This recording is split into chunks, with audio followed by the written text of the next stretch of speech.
everybody, and welcome to the Refresh Point. My name is Ben, and as always, I'm joined by my constant co-host, Steve. Steve, how's it going?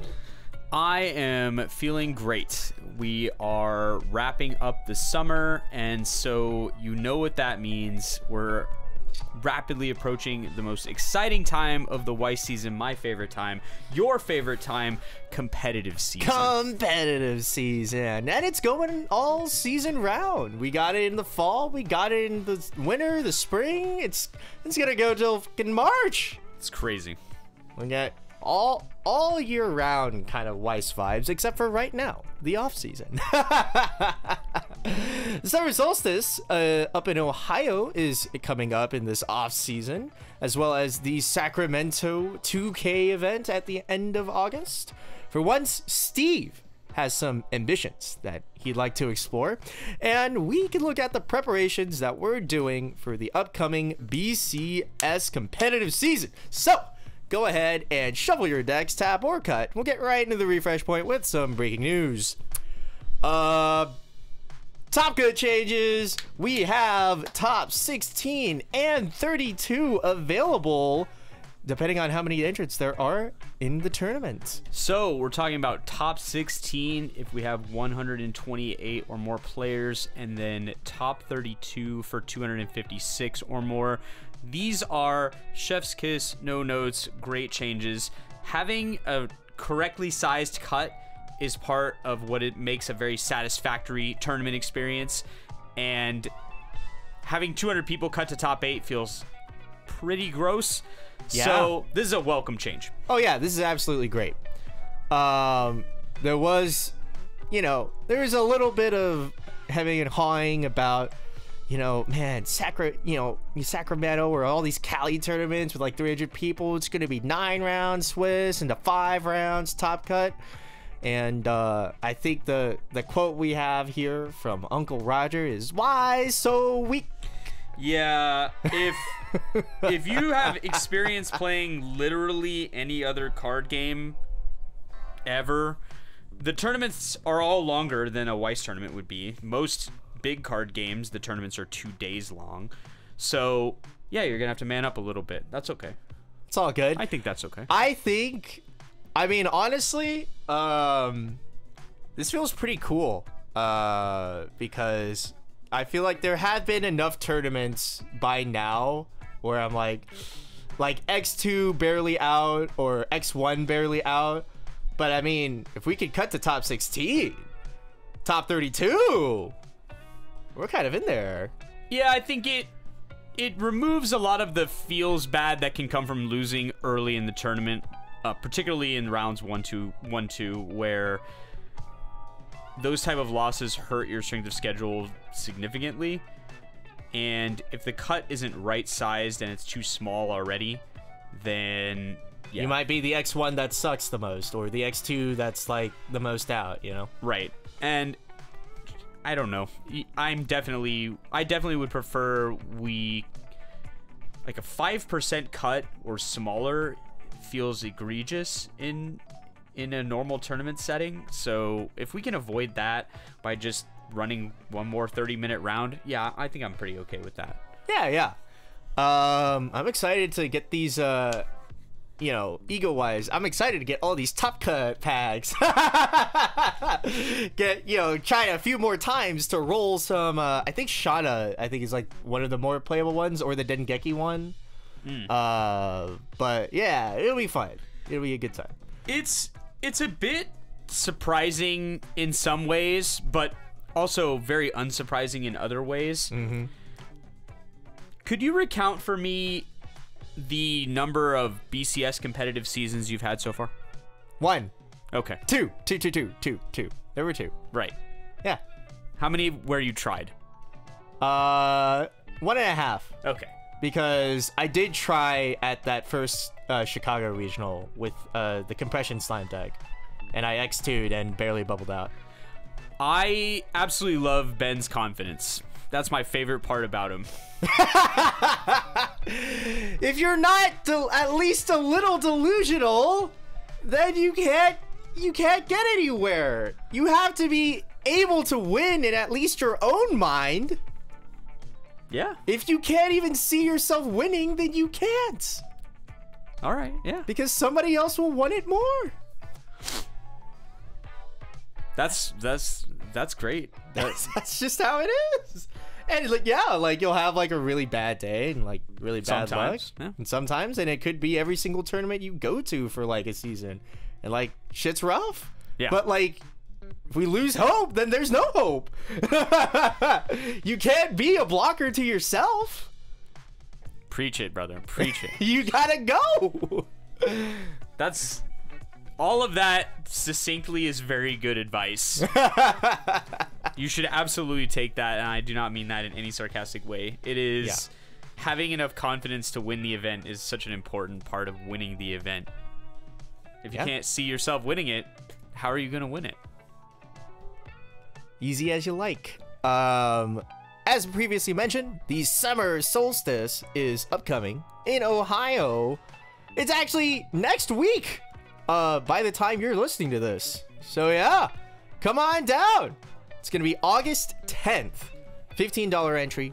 Pricing adjusting with turnout. It's going to be Swiss into a top 8. Mixed format. So Everything, but also everything that's banned everywhere is banned. yes. So We are making the most unholy of Weiss sandwiches, and we are taking the peanut butter that is NA with the jelly that is JP, and we are smashing it together. wow, NA. You can't just be global. Global. English. Can't just be English. I'm sorry, English. In any case, highly based. They banned Sokka before Bushiroad did, and then Bushiroad banned Sokka. So as it turns out, Sokka is giga banned. Also, if anyone comes for me for that NA comment, if you don't comment on the European player you played in Ohio, I don't want to hear it. I don't want to hear it. Just don't even type it. Yeah, absolutely. So registration will be at 1 p.m. Tournament starts at 2 on Saturday. The Friday before, they're going to do some casual play, and then on the Sunday, they're going to run Popper and Dice Schwartz. And this is all going down. I don't think I've ever played a Popper. Outside of that one tournament, I don't think I've ever played a Popper Weiss Schwartz event. I have 3 total Popper games in me. Yeah. Yeah, I have no idea what that looks like. It's interesting. I'm curious what their Popper rule set is though, because we had ours. Yeah, I don't know what theirs are. And if it's commons and yeah. uncommons only, it's even crazier. Yeah, true. And Dice Schwartz is very interesting. I'll be excited to try that. This is all going down at Paul's Gamer Zone, 4304 Lincoln Way East, Massillon, Ohio 44646. Or what's more likely going to happen is if you're actually interested in this event, then you've already signed up because you're out of town and you wouldn't plan a flight to Ohio in the next week. Or you're around the area and you haven't heard of it yet, and you can go to the description below where we have a link to an image for you. It's really nice. Yeah. I'm saying all of this so that I myself can remember to go back and put that image in for you whenever I put together the description and the episode as a whole. Actually, also the whole time, realist answer is this whole time you should have seen like the poster if you're watching on YouTube just on the screen the whole time. So there's that. Not for nothing, there's that. Right. At the end of the month, there's going to be the Sacramento English tournament going down at Gold Star Collectibles. And Steve, you are going. I am. It's been a hot minute since I've gone to a Weiss event alone. Yeah? Normally, the people from this region are pretty travel ready. Yeah. But because of timing and the impending BCS season, of which I am taking more of a different sort of role this year. Yeah. Due to my world champion status. Uh-huh. I have a little more free budget and free time. Yeah, for sure. I would like to assess the overall skill and accomplishment of the people from NorCal. So, you heard that, NorCal? Go beat this man's face in. Ain't no way. I would like to be... He has the ego of a maniac. I would like to be your champion and world champion. So, yeah. In Sacramento, California, entry of 20 buckaroos, 12 o'clock, August 24th. I believe that's a Saturday. Going down at Gold Star Collectibles, as previously mentioned. The address, Card Shop. Yeah, so you just 2440 Fulton Avenue, Suite 9 in Sacramento, California, 95825. There's a guaranteed prize pool of $1,000 for the first place player and whatever the Gold Star 2K throne is. I think there's like a video attached to it that I just haven't really seen. $500 for second place, $150 for third and fourth, and $50 for fifth through eighth. They are using the most recent English ban list, which means Sokka ban, Gura ban, Aki ban, etc., etc., etc. Congratulations. And speaking of that, what are you gonna play? You know, what are you gonna play at this event? I guess I don't. There's no way to gain an advantage against me. Having this knowledge will not help you. So I give it freely. Yeah. Caligura. Caligura. I'm going to play Caligura. Why am I going to play Caligura? Because, 1, it won Worlds. Forehead. 2, I do not believe this ban to be a significant weakening of the deck. I believe this to be a minor inconvenience at best. What a guy. So, I just replaced 2 3s with 2 3s and moved on. Would you like to expand on that in the spike corner where we are? I would. Are we? We kind of are now, yeah. Oh, I thought we were just kind of. Nah. Oh, sure. Hit me up. Yeah, I'll expand on it. Yeah. The thing was, the way that I built it and played it, or the way that it was built and I played it, I never went for triple Gura ever. Was there a single game? The thing was, I took a similar approach in every game, and the approach was I wanted to be in the lead at all points. So the plan was always push them to 3, tank their finisher, and then win. And in those type of setups, I prioritized setting the deck up and setting the board up for success more than I did stacking resources to the absolute ceiling. Right. Could you afford it? Sure. If you just didn't make other plays, there's probably a world where a 4-choice deck can build up enough stock to pull this off. But I thought it was better in most situations to just be ahead, because if you're 3-0 and I'm dropping double Gura plus anything, then it's likely to be curtains anyway. So I will continue to take that approach and see how it works. The results so far, mixed. The play patterns are different. I think I've played 10 local tournament games with it and gone exactly 5-5. The play patterns are different. Right. You have to play more deliberately. Sure. Especially in the context of this deck doesn't have superior ways to get cards, specific cards, at specific times. So your window of opportunity, you have to seize it when it shows up. The drop salvage is a lot more important than it was before. Picking up Guras during the Cali turn is a lot more important than it was before. Picking up Guras off of choice triggers is a lot more important than it was before. Because generally speaking, when there's 4 of a card, you can count on seeing at least 1 raw draw off of draw clock every single game. At some point, you're just going to draw into it. Yeah. And you'll just look at it and see it, and you'll be like, do I need this now? No? Toss it. There'll always be a chance to get it back. Right. Now, that is not a play you can make. As soon as you see it, you hold it. And once you have it, you grip it. So that has a domino effect during the game. It means that overall, your game plan is more conservative, because it has to be. So having more dead cards in hand means you can't hold as many climaxes. It also means that you can't hold as many other 3s. You also have awkwardness when it comes to the clock. So for example, if your hand is 2 playables, a Gura, and a climax, and you need 3 characters, you now have a problem. You cannot clock Gura. You now have to clock something else. So it's more important to not get into those situations than it was before. You need to keep your hand up, and it needs to be playable rich, we'll call it. But the downside of that is the current deck construction doesn't have very good tools for translating high-level cards into low-level cards without spending stock.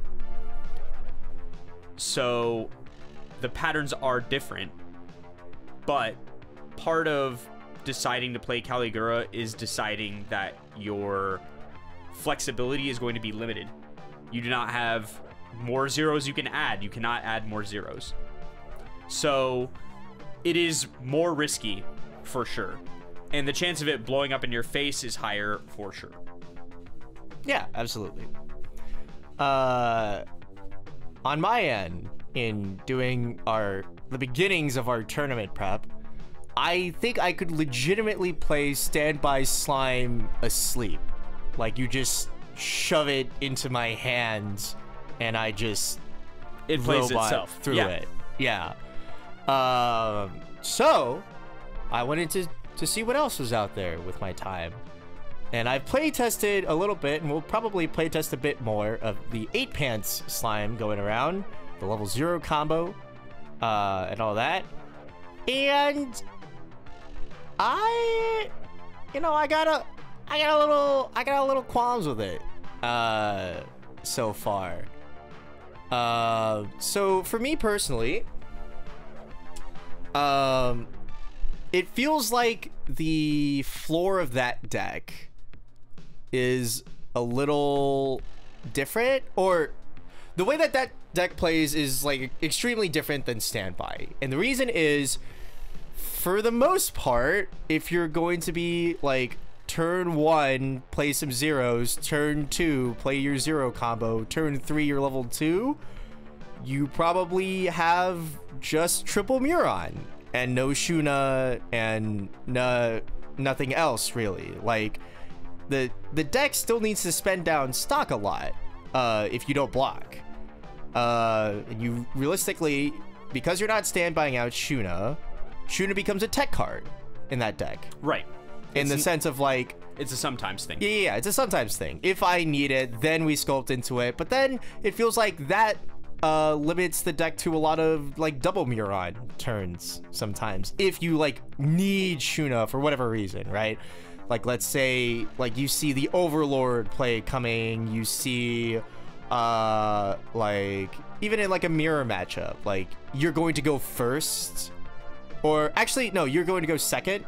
And so if you're going to go second, then you want the Shuna so that you can beat over theirs or force them to counter. Yeah, basically any deck that has a level 2 game plan that could be significantly disruptive. Which is, to be fair, not the most common besides Slime and Overlord themselves, right? Like 10-5s across the board, for the most part, will kind of get the job done. Yeah, unfortunately, those 2 decks probably are likely to be pretty en vogue for at least the initial part of the season. Yeah. And even if you feel fine with that, I think in talking with some other 8 Pants players, I think one of the most enlightening statements was, this is kind of just like a 4-turn deck. You use your level 0 and level 1 to set up your Muron. Muron gets double Xion. You deal damage throughout the game, and then you play double Xion. If you have more resources, you get to Dragonoid burn them a little bit, and then they die, probably. I think double Xion is fairly terrifying, yeah. But, and like, not for nothing, it is a deck where if you do get to block early, then you get to like snowball into oblivion at that point, since now everything's free. Potions, I think, is an extremely valuable card in that list. I saw some ideas floating around of people not playing potions in that list, And that just feels wrong. The deck in itself, because you're not playing a one combo that doesn't plus hand, it pluses stock for Right. standby. Because you're not doing that, you don't get as much stock unless you block before 2. And if you block after 2, then sure, ship rights itself. But frequently you don't block at 2. Like, you know, like the 3 surge compression will only go so far, and you know, like, you'll just get higher. And so potions provides like healing, like good way to pay down, you know, and A little that, fake compression. a little fake impression, and like the extra stock, not for nothing. You don't have to sell Meon potions. Yeah. I think the card's great. In the And- sense that they've never printed another card quite like it since. And so I do kind of like 8 pants to that degree, because you can what is it? You get to you get to just jam potions and you play Muron, but it doesn't feel as oppressive to me, like, because it feels consistent in almost a different way, I guess, because standby for me always felt consistent in that I basically always sculpted like triple Muron and then have enough stock so that after I play Muron and resolve that once, I'll probably have 7 to 8 stock left over to like do something with at level 3. I think that the big difference is you are trading off damage now for resources later. Yeah. But even that argument feels a little off to me. Just because, like, if you fucking double field this one combo, you're double triggering into a deck that runs a lot of 2s and 3s. Like, all of your climaxes have a soul trigger on them. Like, you're probably gonna deal at least 2 damage each swing, and not infrequently 3 damage. Like, I would say it has a medium-high amount of triggers yeah, and like 8 in the pants, standby variant. yeah, and then in 8 pants, you do get better damage. In the 8 pants variant, it felt harder, or I like Shuna. I like Shuna a lot. Turns out 12 5s are infinitely more annoying to people than 10 5s. In my And- opinion, I think it's correct to prioritize creating better game states than better board states. But there is something to be said about gripping the board very tightly and keeping your opponent from being able to maneuver while you get to maneuver freely. That is not nothing. Yeah. And Shuna Triple Muron leaves you in a board state that is usually enviable. You have all the maneuverability and your opponent has none of the maneuverability. So all of the pressure of the game falls on them to land damage. It's very similar to how Overlord operates after they've blown up your board. They're in an enviable position, having level 3s, level 2s, and a rock solid grip on the board, and you have nothing.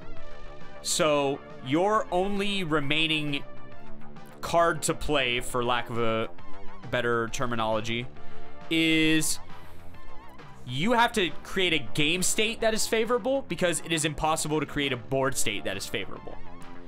So if they do all that stuff, triple Muron, or if they do all that stuff, blow up your whole board, and then you push them to mid 3, it does not matter. It does not matter anymore, because you have now created a winning game state, and all they have is a winning board state, and not necessarily a winning game state. But the reverse is almost unrecoverable, where triple Muron followed by triple block. I wish I had metrics on how many times that's happened relative to how many games I've managed to win after that. It just does not happen. You do not get to win anymore. The game is now lost because they have all the advantages of the game. They have the board, they have resources, they have the hand, they have damage, and it is very difficult to dig your way out of that when all of their characters prevent most counterplays. Yep. Yeah. And so it felt like 8 Pants felt a little bit less flexible in games that were going poorly.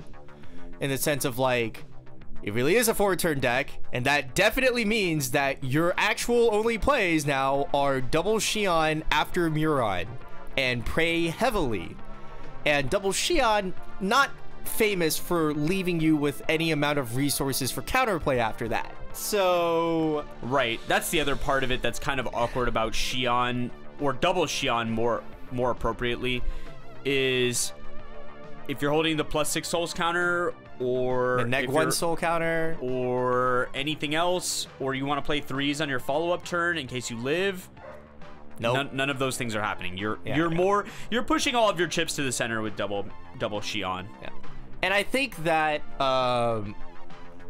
this is a meta where I do like Benimaru more than I liked Benimaru previously. I think so. Healing down to 3-0 and sitting on defensive counters after Benimaru feels like a super reasonable play nowadays. I think so. It's still not great, but it's... And not for nothing, I mean, sometimes you'll just kill him. It's absolutely better than it was. Yeah. We took a lot of damage from the top of the meta and kind of pushed it off. It's still problematic to get hit with Ainz. It's still problematic to get hit with whatever Hololive puts on the board at the end game. Living from 3-0 is a tough task in Weiss Schwarz in 2024, as long as your opponent is playing anything remotely competitive. But it is more possible, and it's even more possible if you can pay some amount of stock to make one attack auto block. Yeah. I've been experimenting because the slots in the deck are a little rough, because I mean, Shauna's just gonna side their last attacker. They're gonna get the anti-burn down, and then they're not gonna let you operate. So you either accept that you're just trying to like out advantage them as like a generically better deck at getting cards and compressing, or you play Gazelle, which bounces the 1/1, and then you carry on with your life. But that's still like kind of like an admission of like, all right, well, now I have to play Gazelle and sculpt for Gazelle, and then my other 2 guys are probably Benimaru, which kind of sucks. It sucks, but we play to our outs in card games. Yeah. So I will fully expect most slime decks to accept that as risk of doing business, and or they accept that Shauna is just not a very either you present set, maybe, and you it's one of those obvious. It's one of those choices that comes up in every single card game, in every single meta, everywhere. The question is always, 1, do I need to play to an out for this? 2, if no, am I willing to accept that this matchup is unfavorable after a certain point? Yeah. And as long as you're willing to accept that, then it's fine. Yeah. Part of healthy metas is accepting that you are going to have some matchups that are possible and unfavorable.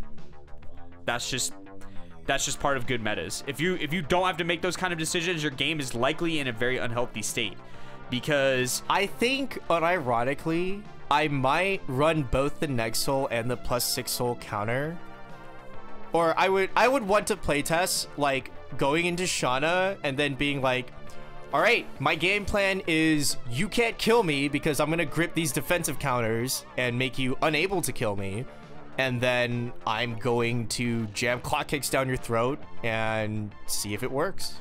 I have a controversial opinion I'd like to offer here because I haven't seen it, and this may be just I don't play this set. I actively avoid it. But is it a deck slot problem that prevents them from just running early play healers?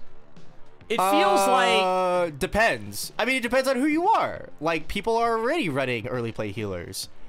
I just didn't happen seem to common. not. Yeah. It wasn't common in the previous meta for sure. Yeah. I think nowadays people are like, okay, things are a bit slower. I would like to heal, so one of Shuna healer. I think having the ability to choose that is important in the game. Yeah, and again, that's also why I like 8 pans for playing potions and being able to heal with potions as well.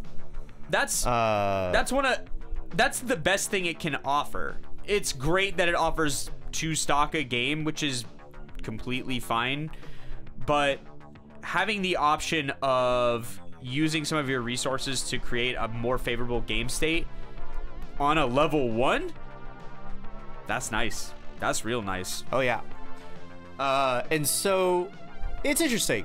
I think I do have to put a healer into my list. I have no idea where it's coming in right now. It's hard. The healer's red. I mean, that's not hard. Like I'm playing standby. Like, in standby. In standby, yeah. I thought you meant in 8 pants. No. Instead, I mean, in 8 pans, you just have potions. Honestly, I wouldn't even run it in 8 pans, or I would highly consider not running it. Because like playtesting it so far, if I needed a heal, there's my boy. Turns out the potions masters got me. But for standby, definitely, I think it should come in, but like my slots are just like, I don't know. It's hard. Yeah. I do like the Neg Soul counter a lot because it doesn't cost hand. It's pay 2 and sack a guy, basically. Which is pretty good because your finishers all cost like a not unreasonable amount of hand, and if you need to ditch like half your hand for a neg 6 or a plus 6 soul counter, then your finishing ability goes down a little bit. I agree. I think -1 souls counter is obviously much weaker. But I'm certain that there are use cases there. I mean, it's also sack. So sack is not nothing. So, and it's not in battle either. You can sack anybody. So we can make an open lane for like kind of like giving a plus soul to somewhere else and then next souling here. I think it's nice. The Ozolo leaving the meta, or at least falling a bit far in the meta, did deprioritize sack counters to some extent. But even like without an on-rev finisher, it does create possibly more favorable damage scenarios for sure. Yeah. I think I've been enjoying playing it. I did not play test it extensively. It will dodge a Dragonoid Millum, not for nothing. It will dodge a Dragonoid Millum. And I have been enjoying what is it? I have been enjoying playtesting it because I didn't really playtest it during the follow-up to Worlds 2023. So yeah, y'all are spitting. Neg 1 soul sack counter feels pretty good. Problem, I want to run all these counters, and there's not enough room for me to run all these counters and keep the same consistency, I guess. Yes. So the classic conundrum. That's where we're at. I even tried Double Betty recently. And man, I hate that. Double Benny means that the Double Benny play is not as available anymore. And when Double Benny play isn't available, Benny becomes kind of questionable. Like single Benny plus something else. Well, if I did that, I would have less chance of killing than if I did double Xion, so I'm just gonna scope double Xion. Whatever. Who cares? I think the finisher of the 3 finishers that they have that they are commonly configured in their builds, the finisher I like the least is Millum. Right. And the finisher I like the most is Xion. Right. And Benny is in the number 2 slot. Yes. So I would run max 1 Dragonoid Millum. 1 Dragonoid. Max. You can run the Bonder. That's and fine. Just call it. It's fine. You have Muron. It's fine. If the game state looks like it supports Clock Kick, great. But you are not going to convince me that burning 1 is better than what Benny brings to the table. Right.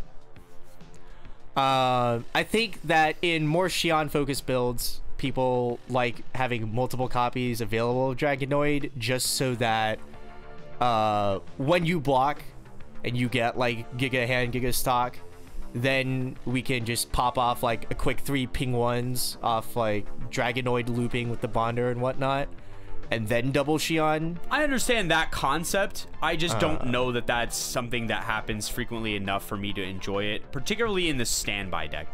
Yeah. That's fair. That's fair. In the standby deck, I prefer Yeah. Benny. Yeah, for sure. And so I'm going to go back to at least 3 Benny for sure in standby. I think that configuration that I had at Worlds, which is triple Xion, triple Benny, perfect. We can have double Benny Xion. We can have double Xion. We could even do the Dragonoid burn 1 at least once, probably, if like I blocked for some reason. And, you know, like, if we gotta heal down, we gotta heal down. We got Benny Maru. Here he is. You know, he's a guy that says heal with some extra text. So you did 3-3-1? I did 3-3-2 at Worlds. 3-3-2? But now I'm fine with that. Which is fine, but now we're including Gazelle. We're including some more potential counters. So it's kind of like stepping on things. And I'm like, all right, what am I actually cutting? I tried double Veldora and double Rimuru Tempest with this build recently. Also excellent. We love having access to Veldora. I have scammed so many early games recently where it's like, this looks kind of fucked. Oh, but I have Veldora, so no longer. And it's always, especially in Slime in general, like only having the one salvage feels rough. It's kind of an embarrassment of riches that they have so many good zeros to choose from, where they can tailor the mechanics to fit whatever the meta seems to demand. Were I playing Slime, I think my approach with regard to the zero game is to take stock of what you think is going to be problematic in the meta and work around it. So if I was anticipating a lot of Slime in the meta, I think the old man is looking good again. Yeah. Because the yellow 3-5, yeah. Because denying Hololive and denying Slime potential pluses early in the game is super, super annoying. Oh yeah, for sure. I don't know that there's enough slots for him because he competes with utility. Yeah, and he competes with your currently your 6 Ricky lineup or 5 Ricky lineup. But denying Shuna, denying the Shuna Aqua style mechanic in a situation where your opponent badly needs it because they've overplayed their hand and they're counting on it is very painful. Yeah, for sure. That can snowball the game in a very powerful way. Oh yeah, absolutely. So I'm not sure that I'm ready to say no to the old man. His color and slot configuration is problematic. Slightly, but I feel like, I mean, like I can see it, right? Like right now I'm playing the Soka that discards level 2 or higher to like grab either Shuna or the Brainstormer. Actually, a lot of the times it's been the Brainstormer. Card's great as well. I would kill to have that card in Hololive, by the way. Yeah. Absolutely kill to have it. Is it not, like, there's been so many sets. Is it not in summer at this point? Like, I don't know. Surely, I don't know. Actually, what I really need is it to have a Soul Trigger if it could do that. Right. We want everything here. Yeah. But yeah, kind of like a rambly kind of episode of a sorts. But I don't think I have like kind of concrete thoughts on it right now. So we're just kind of riffing off what we've been up to recently. Speaking of what's coming up recently, what are your thoughts on the upcoming sets that are relatively imminent in terms of meta changes? So we have JoJo, we have Oshinoko, and we have Dengeki all coming up Yes. relatively soon. Yes. So, these will all be legal for basically everything except for Sacramento will miss out on not Oshi's in September, JoJo's in October. I think JoJo's and Dengeki will miss out on Sacramento. Yeah, oh, no. Wasn't Dengeki August? I thought it was October. I'll verify. Okay. Whatever's before the first weekend of October, all great for Sacramento. Everything else will be basically legal for the rest of the season. So not for nothing. We can and will discuss these. Dengeki on the 25th of October. Okay, so Dengeki, no. You don't get the Great Shana finisher. You get to scuff around with like on Rev, like the Coco clone or whatever from Hololive. Just on Rev, pay one, ditch one as many times as you like. Mill bottom 3. But JoJo's will exist, and I think it'll just exist. Like, it has a money counter, has a reasonable finisher, has a reasonable early game. Just like... The yellow finisher feels very good. Oh, yeah, that's true. Now that I've seen it a few times, and... You know what? I did forget about the choice finisher. I don't know how I could do that. Forget about Dio. The world. Yeah. Like, it's not horrible. Yeah, it's whole board reverse, encore step, pay 2, ditch 2, your opponent clocks off the top twice. Yeah, correct? That's pretty fucking good. That's tough, man. Yeah, dude. You badly need that to not happen. They have some other card features. They have in typical JoJo name removal on a choice combo as well. Yeah, in typical JoJo fashion, they have a whole bunch of cards that I've never seen these mechanics anywhere on the Earth before. Right. You want to play a soul game? So they have a 1/1 support that's got 500 power, and his ability, instead of giving power like many supports do, his ability is to tap to give a character minus 3,000 power. Oh yeah. It's actually the most annoying card imaginable. Yeah. It deletes zeros with authority and just creates some of the most god-awful play loops where you can't JC, which hurts you when is it back row too? It's back. No, it's not back row. It's center stage only. Okay. But if you have center stage mechanics from zeros, you not anymore, because they'll just die. Right. Yeah. So it makes it where if they want to have your board reverse, it's gonna be reversed. So yeah, I believe it also gives power on climax placement. It's just an awful card to deal with in general. You know, the real super funny play would be to play the part 5 wind 2 sigs, so you can just like high roll the wind at level 2, bounce some random guy, and then not have to worry about it when you're trying to pop off your Dio finisher. That's wild. It's a wild set. That's highly stupid is what that is. But not for nothing, the name removal actually is highly funny. And it's till end of opponent's next turn. Funny things that it affects. Quince as a whole, very funny. All of your effects don't work right anymore because all of your characters don't have names. So none of them have a name, including your favorite girl. That's incredibly annoying. You can't discard as Nino. You can't like I don't think you can maybe you can still assign at least for like the what is it, like the top check effect, but then you can't, like in other decks it's more annoying because it's like, especially for Ijika, you can't early play because the Riki doesn't have a name. You don't have that in your clock, so you can't early play. It can target the clock. It's all cards in all zones, Steve. That's insane. No names. No names. Is this an event? This is a combo. Oh, it's a 2-1 choice combo. Oh, goodness gracious. Funny thing though, it does need to be on the board for the effect. And so I heard a story about because Ino requires changing by name. You need to sacrifice that specific 2-1 named and the counter named to get Ino. And somebody apparently had played it against Avis. And what she immediately did was break out the card that bounces cards and removed that difficulty.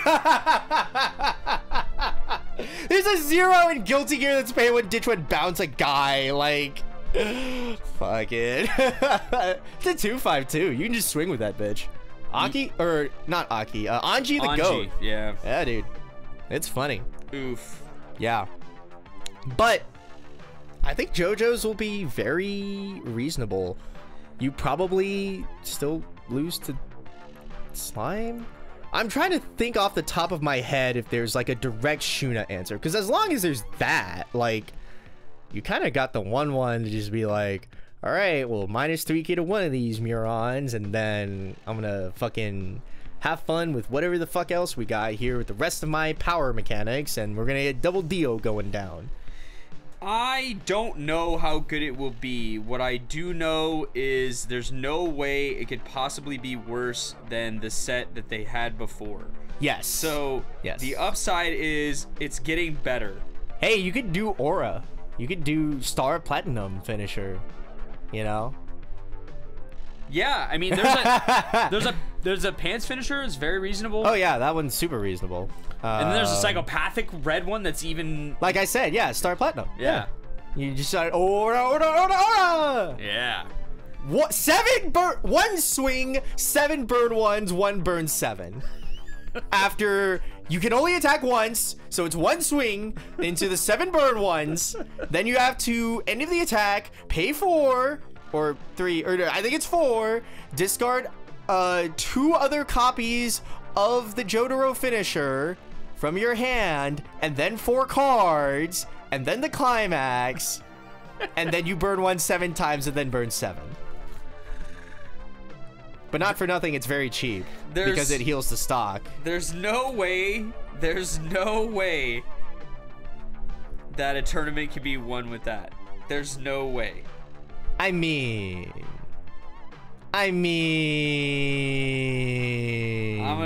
gonna say, if the swing sticks, yeah, and you're already at 3, and you take a 3 or a 4, not for nothing, that's 7 burn 1s. You have to discard 6 cards. Yes. There's no way, man. It's super consistent, if you want it to be. Yeah. It's actually, I did playtest it a bit for fun in like the super off season when we didn't know anything. It doesn't cost any stock. Oh, it doesn't cost any stock? No. Oh, this is, yeah, it's legitimately piss easy to get to, because we have like the guy that's on attack, pay 1, ditch 1, or ditch 2, search 2, and then you just, like, you don't need stock. You don't need stock. It's almost like Marine. You don't need stock for the entire game. What you need is like 2 or 3 stock at the end to play Jotaro. And then you're going to spend your whole game double brainstorming every turn, recurring your 1 combo as often as possible, and using your double drop search to make sure that you have fucking 3 finishers in your hand. Yeah, they're gonna need shuffle in or something. I don't know. I've been down this road without shuffle in. It doesn't. No, you just grip that shit, dude. That feels very hard. You double brainstorm every turn after, like, you can, and you just play your 1 combo as much as possible, and you just grip that shit. It's funny. It's funny. You know, for a Spike Corner, we're talking about a lot of funny ideas today, but, you know, that's life. Oshinoko, finally, get to talk about it a little bit. It is here. The gang and Callie did enough idol dances for us to have these idols in our lives. And wouldn't you know it, we love gambling. Let's go gambling! It's an Icy Tail finisher, but even worse, it's on cancel Icy Tail. So you need it to cancel for the mill effect, and then it's bottom 3, burn 2 for each level 0 card. Ow. It will hurt. Yeah, that's hard. Yeah. I'm fine with on cancel finishing generally because it is a heads I win, tails you lose prospect. Yeah. This one is somehow even worse. Oh, actually, the worst part is you can get soul up because the brainstormer says beginning of climax phase, you jam a climax, check top. If it's a character, it's level 1 or higher, +1 soul to some guy. And 1k. Yeah, I think they can make it cancel. The problem is that if this attack cancels and then it wheels into nothing, You just want to throw away your entire life. the mental damage from that might be that would be difficult to endure. Let's go gambling! At least with Saber, the burn 3 was guaranteed. Yeah. We have a level 1 and a level 2 combo. We have 2 SIGs, which, because it's modern Weiss Schwarz, every version of 2 SIGs has to be buffed somehow. Right. So this one says if you salvage a level 2 or higher, or mill a level 2 or higher. I believe it's if you salvage a level 2 or higher, you can then salvage and discard after that. Right, yeah. So ultimate hand fixing. Usually you have to pick the less advantageous effect. Yeah. No.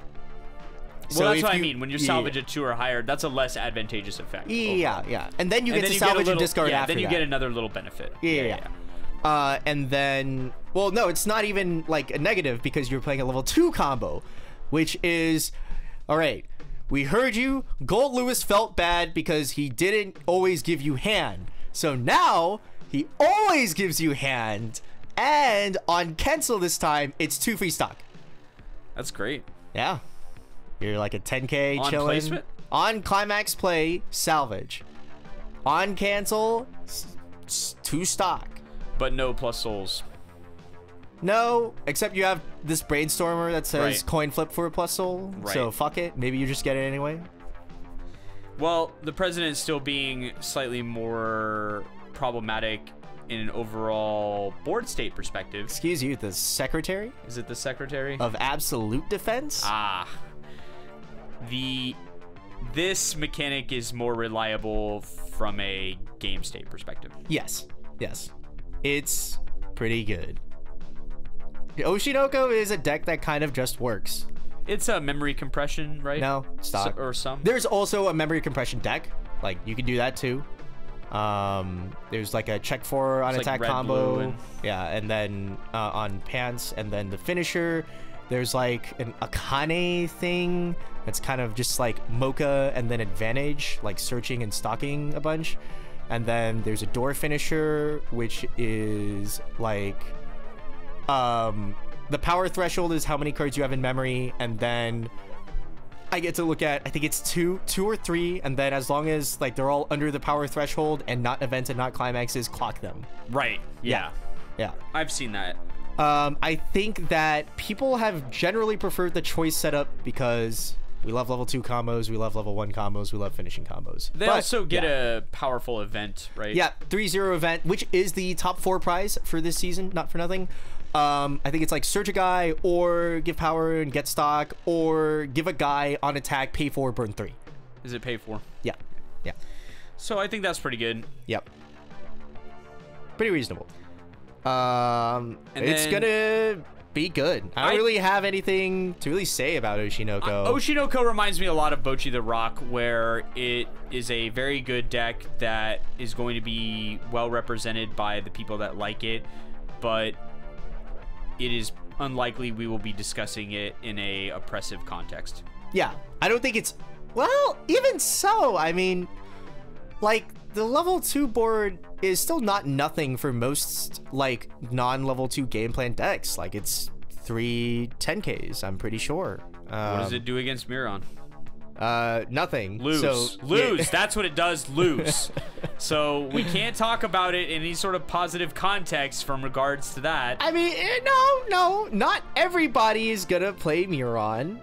All I'm saying is that if Some the most people popular won't deck in be the format playing Miron. has a card that's going to be played at the same time as your few card, people won't be playing. and it's bigger, and it's hexproof, and it is likely backed up by counters, then yeah, it's real cool that your guy's good. But my guy is way better. Oh man. It's just the Lord Camelot. You're just like you're trying to use your fist on like a wall, man. Like it just does not work. Sure. Actually, it would be funny if 8 pads is like the most trending list, because then actually then Oshinoko becomes really good because you just have like 11 Ks and you force Murons to punch because they're not going to play Shuna because they're going to play potions. Or they're only going to have double Muron if they don't block at level 0 or 1 as much because they don't have stock for it. It remains to be seen. It remains to be seen. It remains to be seen. And then finally, just to touch on it briefly, we have Shauna. We are going to have Dengeki and Shauna very soon.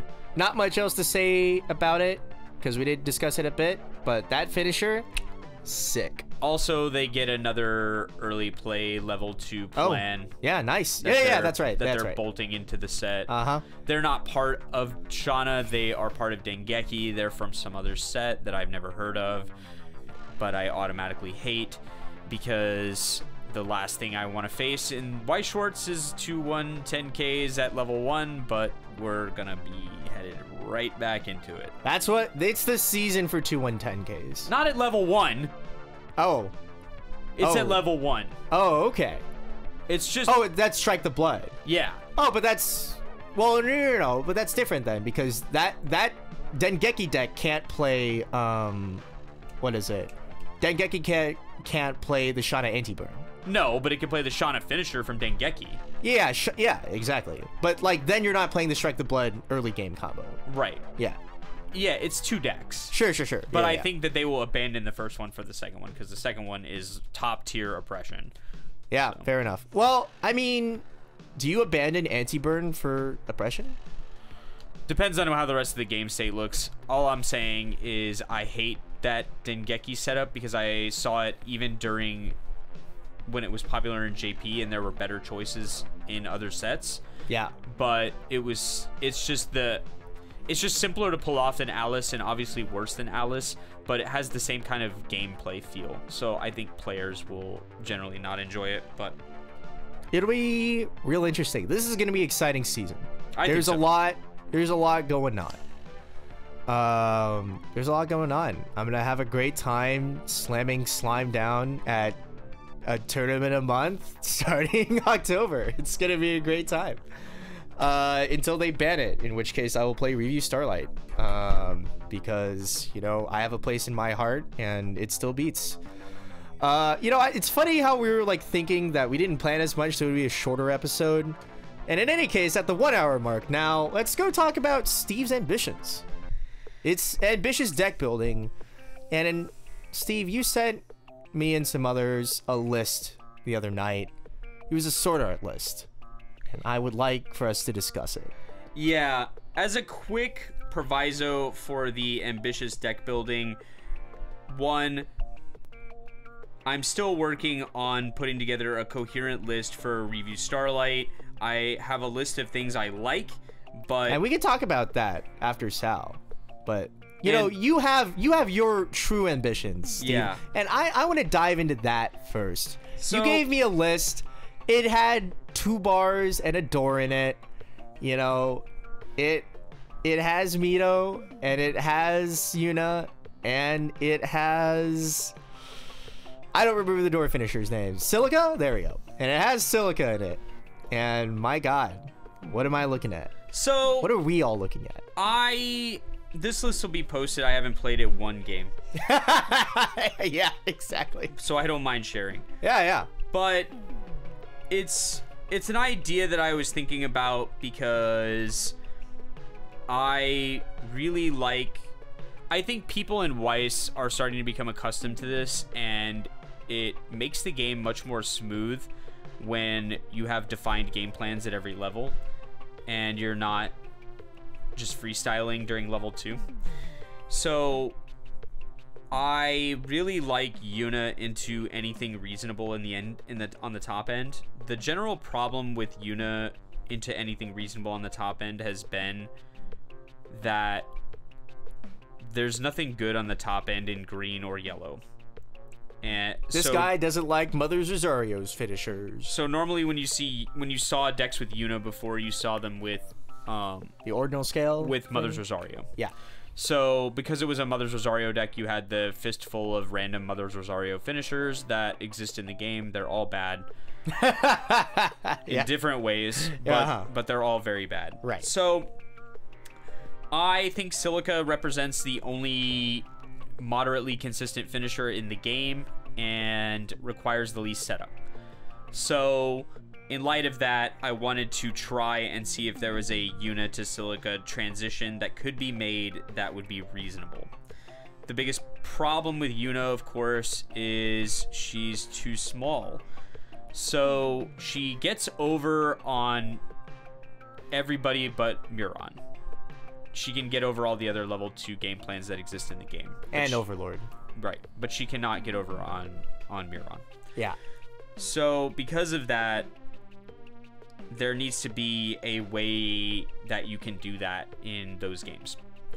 So I put together a list for red, yellow, green Sword Art. This level 0 game is very reminiscent of every level 0 game you've ever watched a Sword Art deck play. It's the event checker. We got Admin. We got Asta. Yeah. We got Leafa. Yeah. The whole gang's here. Yeah. And then, of course, we have the Yuna 0 support. Or I guess I can put support in quotes. Technically, it's a support. Whenever you use an act, you can give a character 1,000. That's great. We love that. At level 1, because there's a significant resource demand for this deck in terms of hand size, I decided to go with the Mito level 1 combo, which is basically just Itsuki at home. It's just Itsuki, isn't it? It's just worse. Oh, how's it worse? It doesn't get Itsuki's act power. Oh, okay. It's a 105k. You that's discard anything on attack, and it has an experience 2 requirement, so we need to have experience 2. We can check 3, add 3, as long as the 3 cards are anniversary cards, progressive cards, or the event Game of Life or Death, which I did not include because it's awful. So right. Yeah. I also included one of the Mito that is a Shimikai on attack and then gives all your characters, whenever you trigger a bar, you can discard the bar to draw and then ditch. Like gain power for characters on stage? Gain power when on attack, give power to a give character. Power. Give 2k, a full stage 2k to a guy. Yeah. And then when it attacks, all of your characters get on bar, draw, ditch. So there's 6 bars. It's probably fine to include that card. It may eventually end up getting cut because it just says never played. On the top end, we have our unit game plan, which is very easy to pull off and satisfying with untargetable -souls. So it will still work against everything, even if they're hexproof. It's just that you'll be 11k, and 11k is generally not going to keep you alive against many level 2 game plans. So we included, we need our dad to come in and equalize things. So I included 2 of the Berkuli downgrade from Anniversary. It's on placement downgrade anyone. Yep. Level 1 or higher. So we can use this to get rid of Shuna. We can use this to get rid of standby targets. We can use this to get rid of anything that might be remotely frustrating for our unit game plan or our Silica game plan later on. It's level 2. If we don't think it comes up, we level that bad boy, and now we have our experience requirement for our level 1 combo. So it's green. It's just a very flexible card. I also included 2 of the Leafa early play, which is early playable by having 2 of the ubiquitous Leafa Salvage X and stock card in your waiting room. And it gets power on act, and then you can just shoot a burn 1. Realistically, you will probably never play this card. It is the level up choice. If available, you want to put this card into the level zone and never think about the level zone again. And then But and if could you be need useful. maybe if you need to burn 1, maybe you need to burn 1. yeah. Maybe you have like it's only on attack, so but maybe it happens. I don't know. It can come down early and be 11k. That's something. Yeah. And then for Silica, obviously this is the check X, Silica X being the number of your opponent's characters, and then pitch 2 with a full field to burn 2 and then scry 2. Or I'm sorry, burn 2 and then decompress 2. Shuffle 2 back into the deck. Yep. And then we included 1 of the Osnet bounce counter just in case our opponent's starting to feel froggy and wants to fight our uniboard. If we're way ahead, then we can use this counter to oppress them further.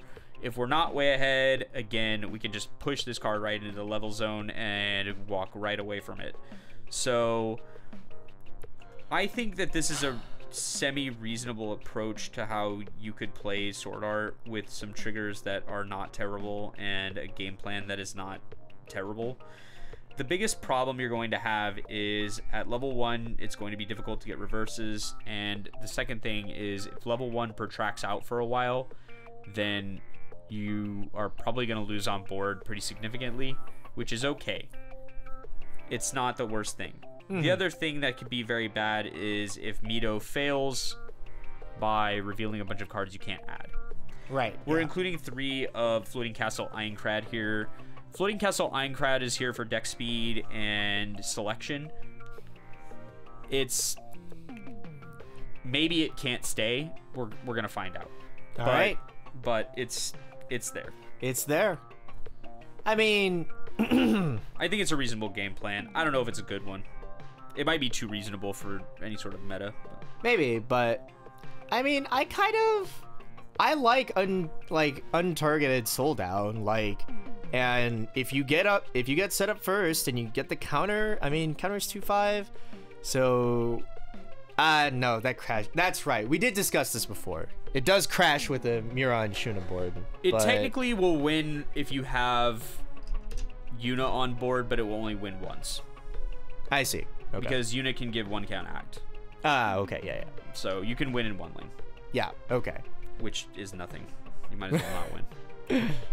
But like, I mean, I don't know, you slow down the game significantly. Like, I think Slime is more almost above all else. Slime is kind of like a tempo deck of a sorts. Like, yes, it can do well for itself if it blocks down and whatnot, but what it really wants to do is this game is going to last 4 turns, and my 4 turns are going to be better than your 4 turns, and then you're going to die. That's what it wants, like, regardless of any build.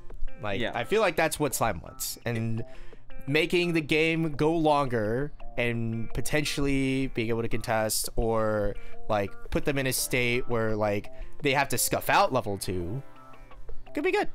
Yeah, I think it's also worth mentioning for anyone who wants to play this, you will need to become much more familiar with the deck than you probably are right now, or with Sword Art cards in general, because Minus Souls in the current tournament setup does have time requirements to deal with. So the game has a 35-minute strict time limit. Minus Souls will extend the game to be longer than normal. So that is something worth factoring in and talking about when you're talking about Minus Souls in a competitive sense. Yeah, absolutely. We kind of hate double losses. I guess if you hate yourself and everybody around you and you just want to get as many double losses as you can, then yeah, dude, screw you. But like, as an actual game plan for winning, Neg Soul counter kind of got countered by the format in a sense right now. Just like no turns and no damage comparison, just double loss at 35. That being said, you can let the grip off whenever you think you can win. So if you see the game going longer because you're minus soulsing, you can stop and try to pivot to your finisher. There's nothing wrong with that, and I think that's an important part of playing Minus Souls, is knowing when to let your grip loose so that you can win. Because it's cool to grip your opponent by the neck and not let them deal damage, but if you keep getting blocked down every single turn, the game isn't advancing in a way that anyone can win. So at some point, you need to opt for your own victory. And finally today, Steve, Billy asked you to make a deck and review Starlight with as many of the cheating cards as possible. Yeah, I took that to mean some sort of attack checking or reordering, yep, or any of those type of mechanics. Yep. So I started looking at all the review sets this week, and I made a list of all the cards that looked even remotely playable. Yeah. And then I started paring those down into the cards that are actually playable. For sure. So here are the cards that I like the most. Just in a vacuum, in a complete vacuum, no context whatsoever. I don't know what some of these cards do. All right, yeah. Here's our first one. Okay. There is a 0/0 1500 green, no, 1K green support. Yeah. On placement, we can scry, but we have to put it right back. And then, or we can look at the top on any character placement and then rest to give 1500. This is a clone of the Orisa from Bang Dream. I love this mechanic. It's fantastic. Yeah, it's a lot of top checking.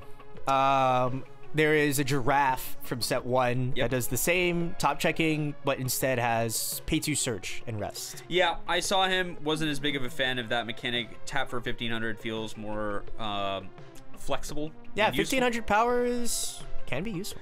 There's a Karen. This is at the beginning of your main phase. You can actually scry the top. Yeah. And when your other battle opponent becomes reverse, you can give 1000 power.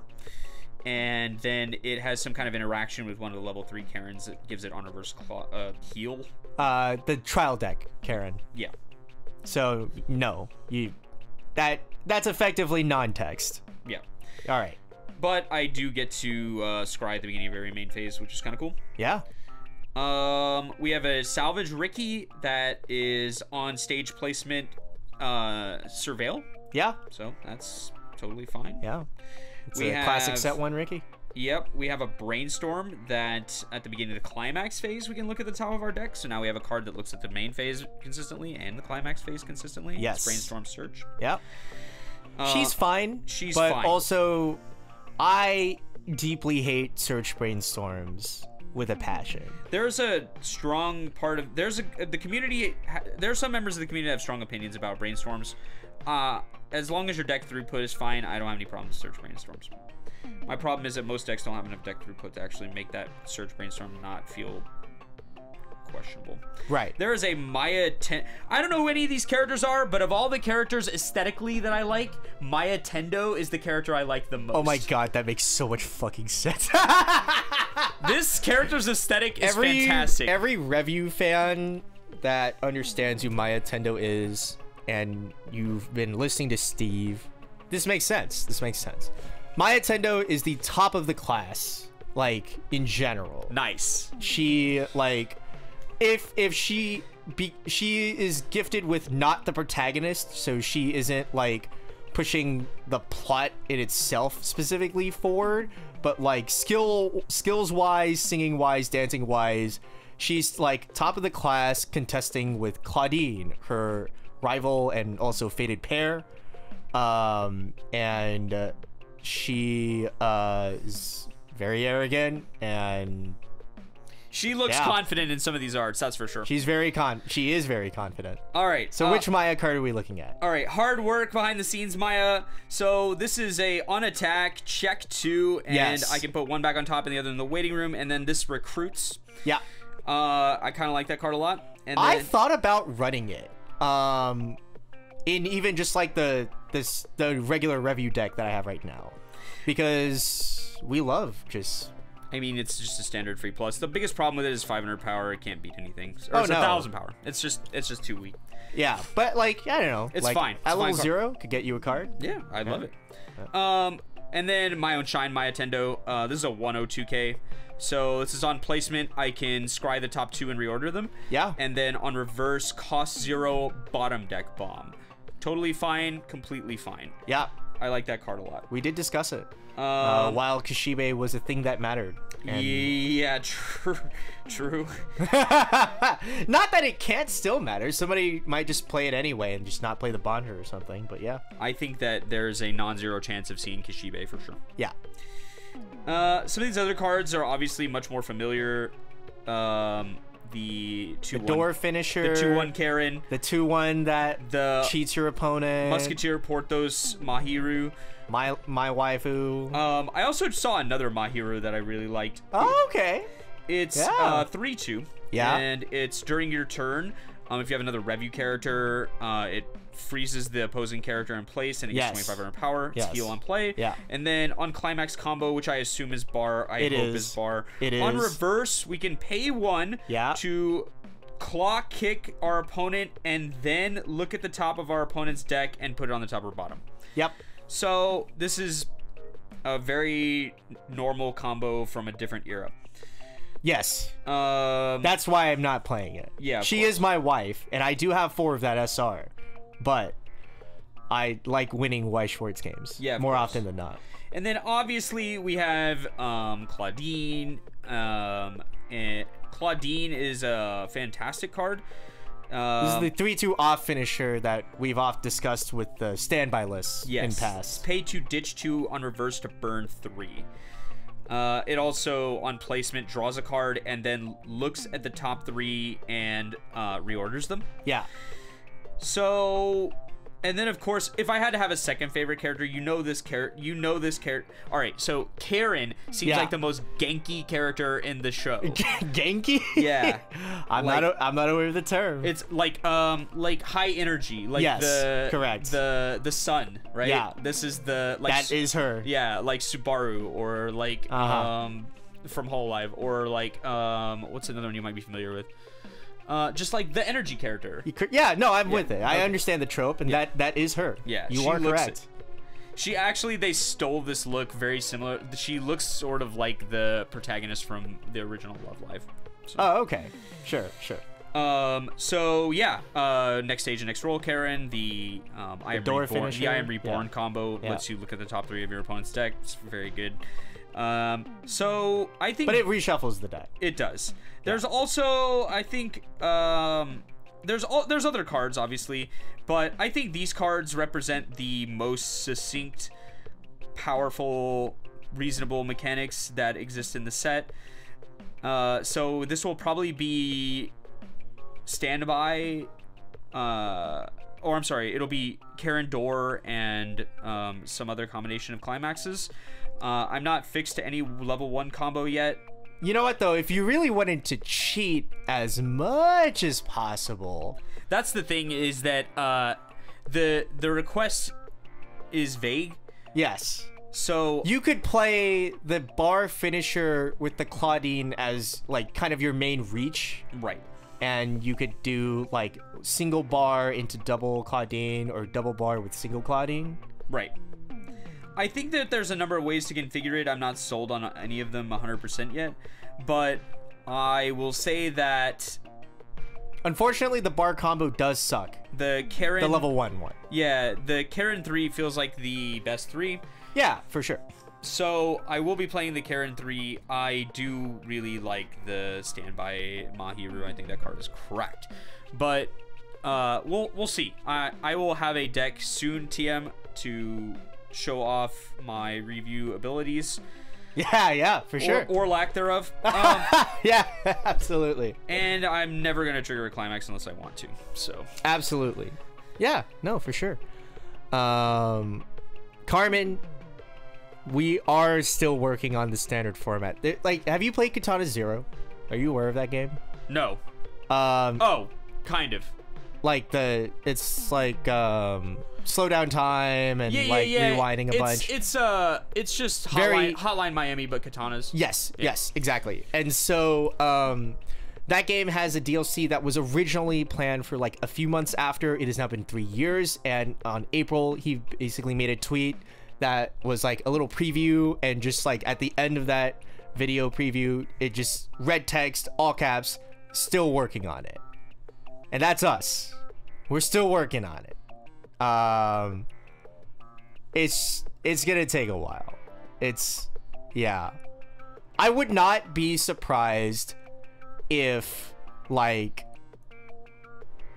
more so because maybe that's just how long it'll take, but it'll also be very funny if like after Next Worlds we come back and, you know, either like I win or Steve gets a second, or we're both sad, and then we come onto the couch and we're just like, hello everybody, welcome back to the Refresh Point. Carmen, we got you. We finally cracked the code.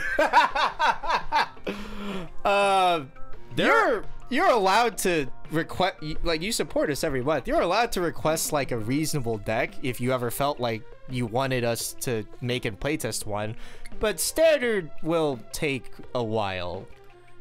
I think we're just still getting familiar with the card pool. Like, sum total. I'm looking for very specific mechanics to try and hone in on what feels exploitable, but it's also worth mentioning that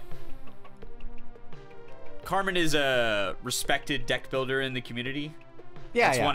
That's one of his strengths. Yeah. So- he doesn't need us to make one for him. Right. But if you feel like it, he ask. definitely slung us this with ill intent. Like, I like Carmen, but this is ill intended. Or he's like, oh, well, here's something that will make their brains sad. I know that it will be very hard, so yeah, let's do that. But yeah, we appreciate you nonetheless. we appreciate all of our supporters. We love all of our supporters. We love all of our supporters. And we do our best to support all Weiss content creators. A rising tide lifts all ships. So hopefully they think the same about us. Yeah. Thanks for listening. And that's our show for today. A little rambly, here and there, but it's good to have a little stream of consciousness kind of vibe sometimes. Yeah, I'm afraid if you've been listening for this long, you may have signed yourself up for this. Yeah. So tune in next time after your next deck out. And don't you forget to take the refresh point.